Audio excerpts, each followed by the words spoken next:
Hello everyone, welcome back.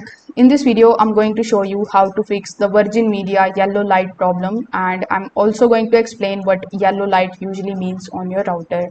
So as it can be seen over here in this particular image, the yellow light is going to look something like this.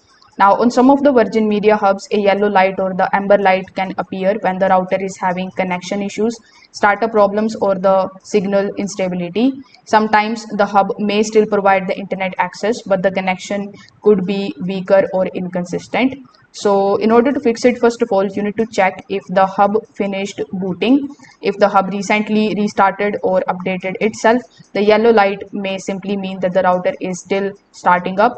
So in this particular situation, you just have to simply wait for a few minutes and watch whether the light changes to its normal color. Now during the boot up, Virgin Media routers can cycle through the different light colors before fully reconnecting.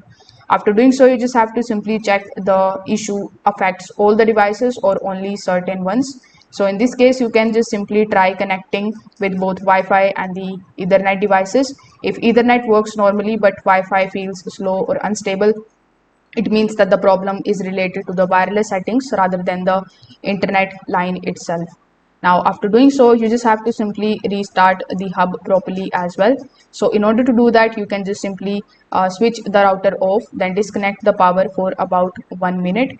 Afterwards, you just have to simply power it back on, and once restarted, you just have to allow several minutes for the hub to reconnect to the Virgin Media network completely.